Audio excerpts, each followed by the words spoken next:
MMWR early on, that is diabetes and obesity and all of the and hypertension, and more recently hyperlipidemia and underlying cardiovascular disease. Those are the things that take a person who gets the COVID infection, and it's the difference between them being asymptomatic, mildly symptomatic, hospitalized, hospitalized and in intensive care, hospitalized, intensive care, and intubated, and then mortality. And so these risk factors are the ones that overlap completely with nutrition. And so I'm going to spend this evening talking specifically about them. So starting with obesity, it was interesting that the Wall Street Journal picked an African-American family to talk about how heart attacks are happening in younger Americans. And that was appropriate because the obesity epidemic is a bit more in the Black community. But it's 80 million US adults. It's all about the diet. And if people were doing more fruits and vegetables and whole grains and nuts, you would see less of this. But instead, we're doing the sugary drinks, red meat, refined grains, a bigger meal. It is not evenly distributed. African-American women, it looks like it's only 57%, but if you include overweight, it's almost 80%. And it's a problem that has to do with food choices. And so, we're very worried about the fact that people in their second and third and fourth decade are actually choosing fast food every day. So we either have to start cooking better meals, learn more what nutrition is like, or fix all the fast food so they're not actually giving out high calorie density food full of oil, full of animal products, and so that you cannot fill up yourself without actually overeating the calories that you shouldn't be eating.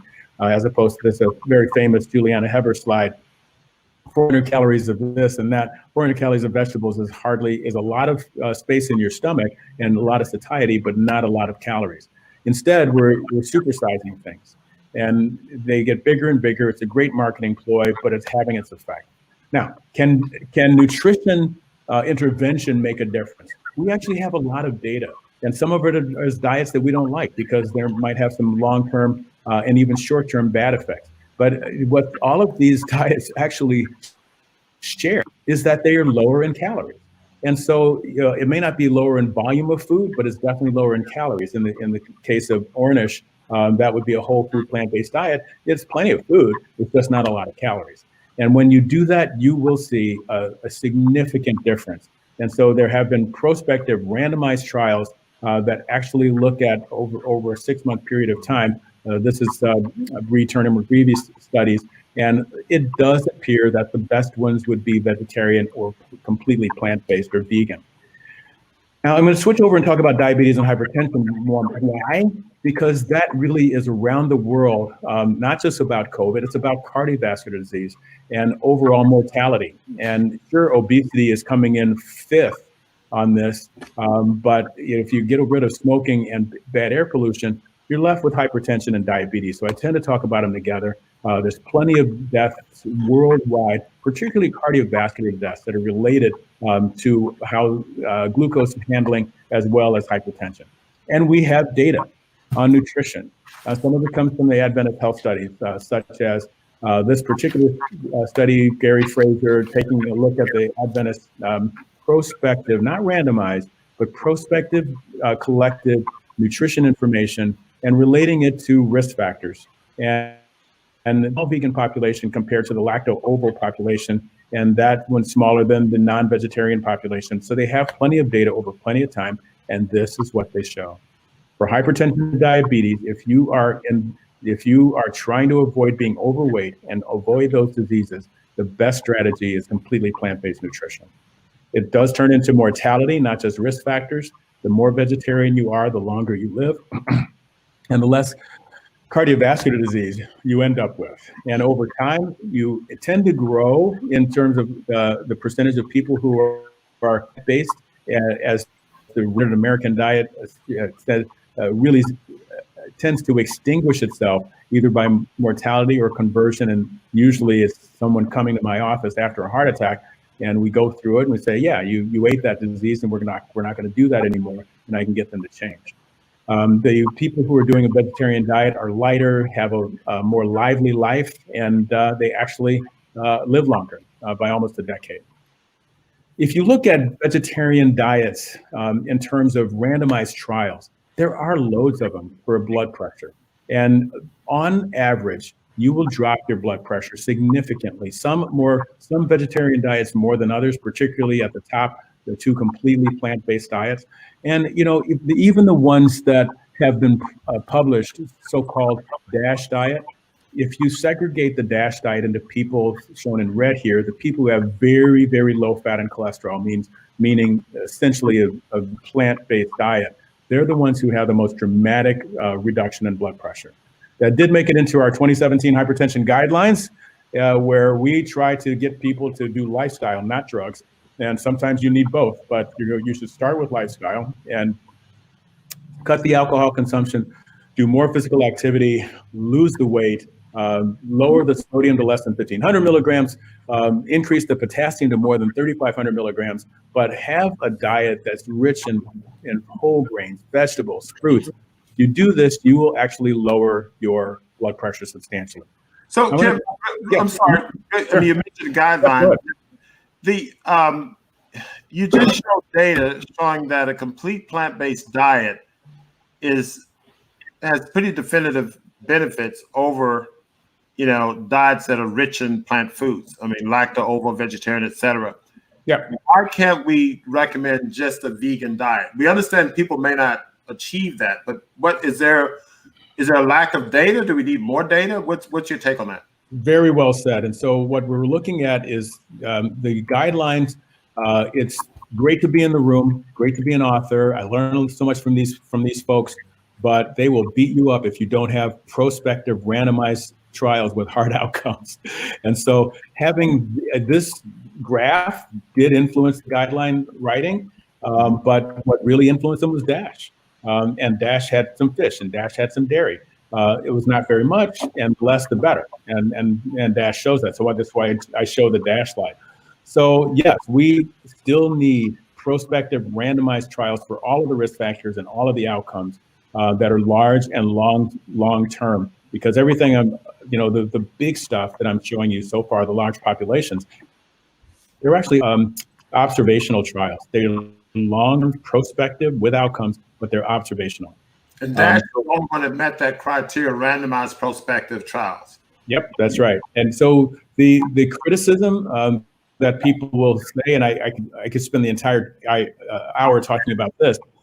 The criticism is that when people like this do a vegan diet, or they agree to do a vegan diet, that they are different people, that they are biased.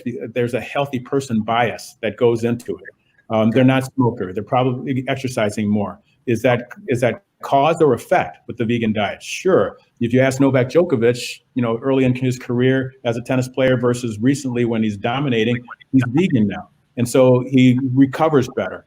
But it could be reverse causality. And so until we have the prospective randomized trials, we will always be questioned on this.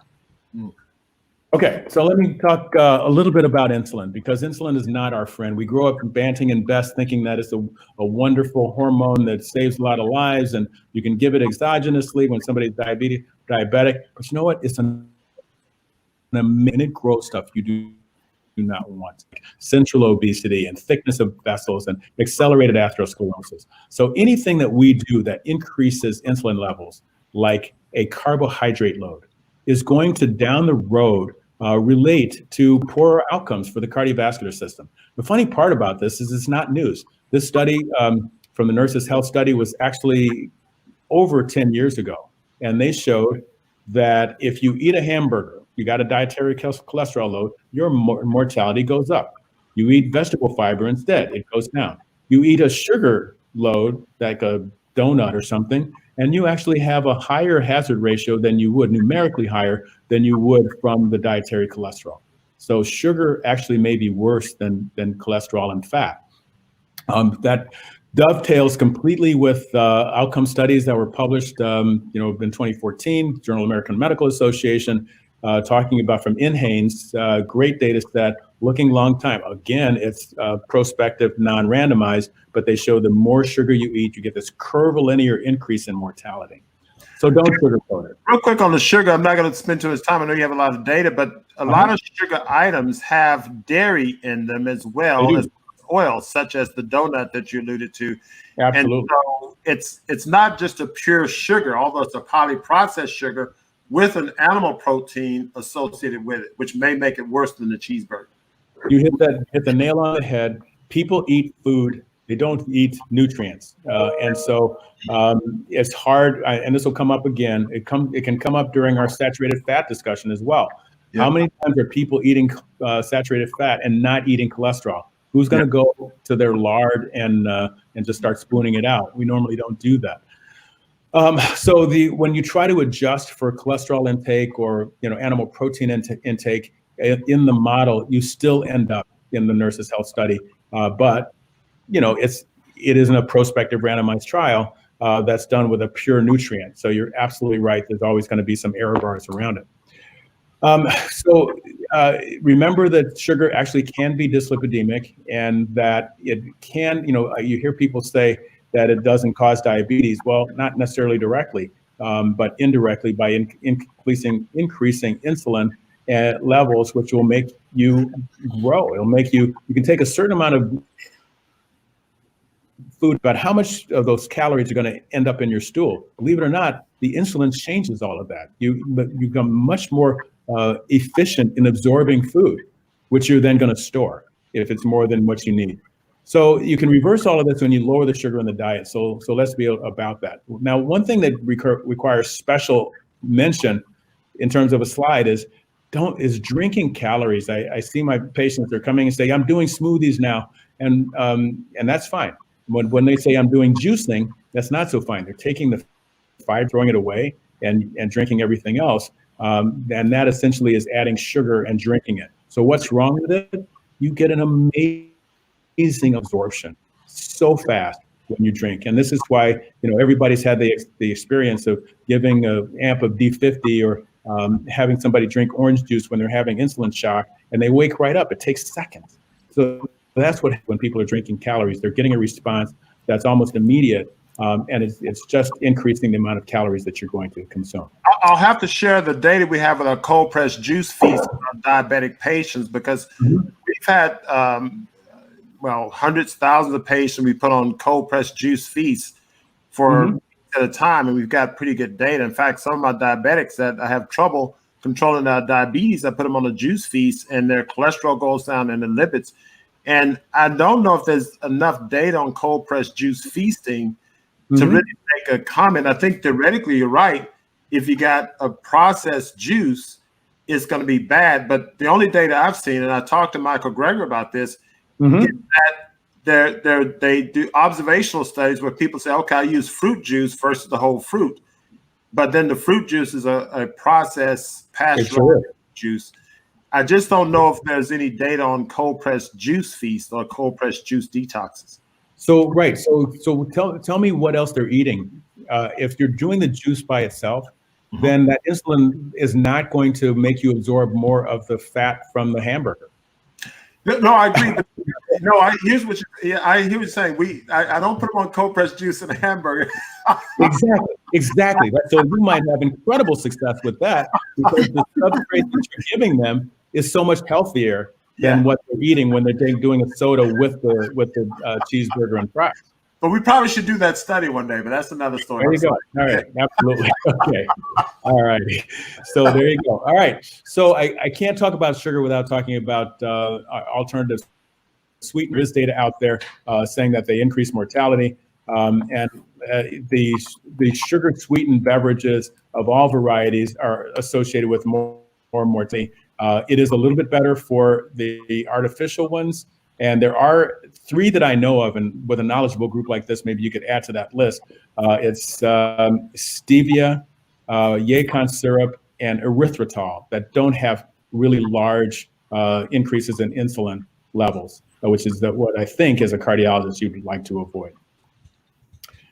I have to also mention the idea that you can intervene on this, that you can start early, do more of a plant-based diet, and the more plant-based diet you do, the more plant-based your diet, the lower the likelihood of developing diabetes. And then if you look at it as an intervention, there is data from Neil Barnard's group where if you want that hemoglobin A1C to improve, put them on a plant-based diet, and you will see a significant effect. It's hard to leave this area without mentioning some of the more recent research that was stunning to me about well-being, emotional well-being, less depression, better general health, not just weight, cholesterol, the way a cardiologist would think, hemoglobin A1C and LDL cholesterol. People really do get less depressed, and they feel better about themselves when they're doing plant-based diet and they're diabetic.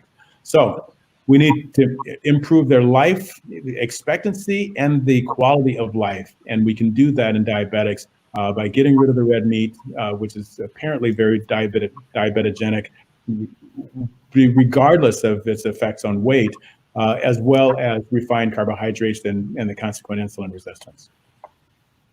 Okay, I need to talk about cholesterol because that got published about 2 weeks ago. That is yet another COVID-related risk factor. And so we didn't have that one at first. It's a recent publication, and we just have to be very respectful that when you have high cholesterol, you are putting your vascular system in trouble. And now with COVID-19, you're risking more mortality. Folks need to understand that when they're eating animal products, they're getting a lot of cholesterol, and when you are eating plants, you are not.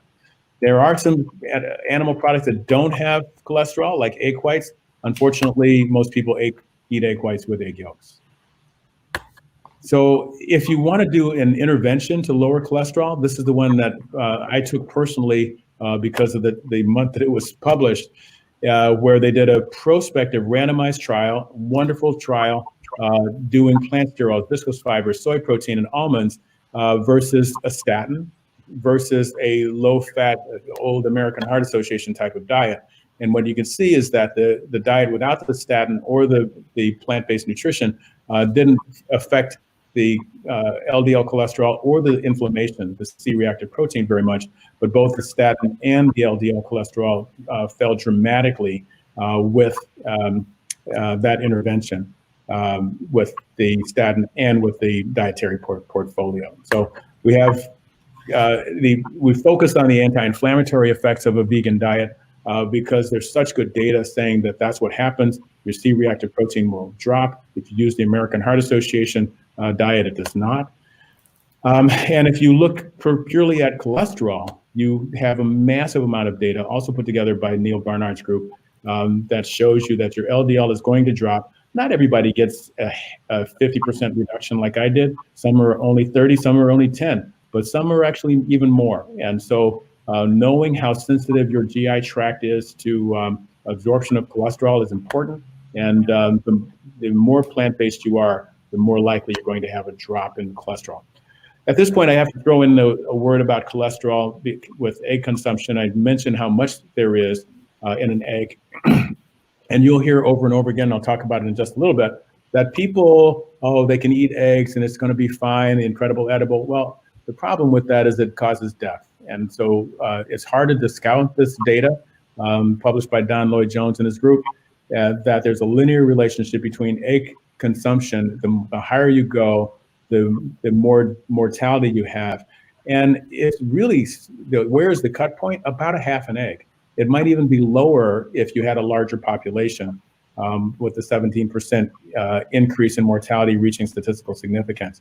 And I know a lot of the people who want to protect chicken thieving or egg thieving people, I'll leave the chickens alone, don't want to hear that egg whites are okay. And they may not be okay, but in terms of cardiovascular disease, when they adjusted that model for the cholesterol content, there was no more mortality associated with egg consumption. So if people have to do it, and I'm not recommending it, but if they do have to do it, at least dump the yolk. Okay, so now I want to talk about, I'm sorry. Real quick on LP little a, are you aware of some of the data we have on the LP little a reduction with plant-based diet? I actually am aware of it, and I'll tell you why. I'm going to, in a few slides, I'm going to show you our case intervention, and everybody was so happy that we dropped LP little a when they said that there are no dietary interventions and that do it. Well, guess what? I searched the literature and I found you. So, yeah. All right, yes, indeed. And so Greetings, I'm Dr. Batch Montgomery. Thanks for joining us this evening. I want to share information about our FoodRx Healthy Lifestyle Series. The FoodRx Healthy Lifestyle Series is a comprehensive health and wellness coaching program designed to help you navigate your lifestyle towards optimal health. Do you want to reverse or control a chronic illness, or reduce or eliminate medications? You may want to avoid potential surgeries or medical procedures, or perhaps boost your immune system or improve your fitness level, or much more. The program starts with an intense 5-session, 4-week virtual coaching jumpstart phase, where you join a group of like-minded individuals dedicated to improving their health. You'll be provided a lot of support materials, including nutrition plans, recipes, supplement plans as needed, or fitness plans, and much more. You have full-year access to the support materials as well as our health and wellness team during and at the completion of the 4-week jumpstart period. To learn more about this program, connect on one of our links below or schedule a call with our team members. Let them know if you wish to speak to me directly and they'll arrange a time for you. Optimal health is a lifelong journey. Let us help you navigate it to your most desired destination.